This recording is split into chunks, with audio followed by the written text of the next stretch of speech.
A massive inferno ravaged the historic district of Lahaina, which was once the capital of the Hawaiian Kingdom, as well as a national historical landmark.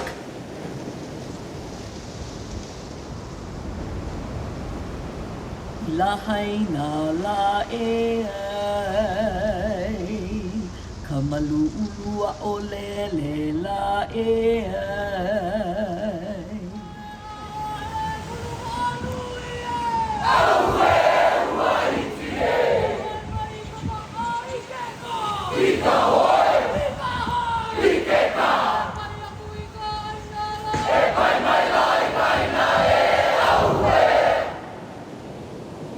The real challenges right now, I think, that we face on Maui are coastal water quality and coral reef impacts associated with the Lahaina fires. Now, in addition to the tragic loss of life and property, scientists are also concerned about the environmental damage, both on land and underwater. Biologists who have spent decades studying marine life there fear the aftermath will endanger coral reefs. Some of the things that we're really worried about is pollutants that are released after the burning of urban infrastructure, but also the different types of stressors that we see in coral reefs, like hypoxia, coastal acidification, and potentially a lot of sedimentation, especially after these really big rain and runoff events.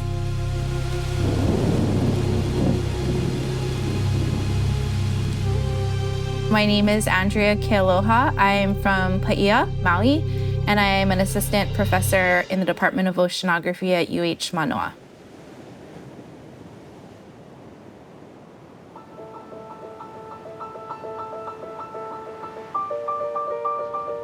I decided to pursue a career in the marine sciences because I grew up near the ocean, swimming, fishing, diving, and surfing.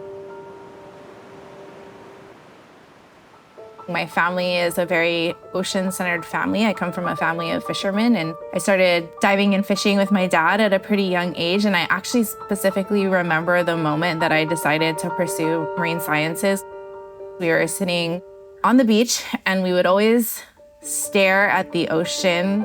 He taught me to kilo and to observe my environment before we would get into dive, and he was telling me about what the ocean looked like when he was younger, how abundant the fish were, and how much healthier the ecosystem looked.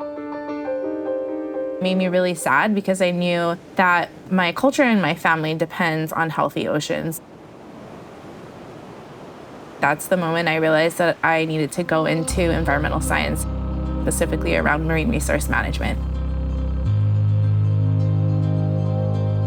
The area of study that I focus on is coral reefs and oceanography. And specifically, I focus on climate change stressors like ocean acidification and ocean warming, but I also focus a lot on the local stressors that are really important to us here in Hawaii, including nutrient pollution, hypoxia, and coastal acidification.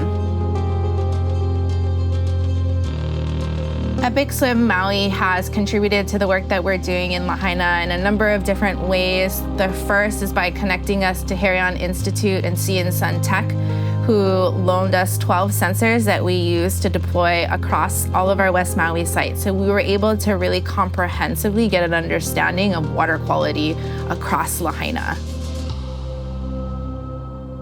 Coral bleaching has become a major concern in a warming climate. And while coral bleaching doesn't always mean a death sentence, without the algae that give the reef such vibrant colors, coral can't survive for very long on their own. We know it's happening all over the world. The silver lining of working on this disaster has been seeing industry, county, state, federal organizations, nonprofit organizations, athletes, everybody coming together around this one very important issue and supporting the community. I have never seen science being done in this way, and it's just been a really beautiful thing to be part of.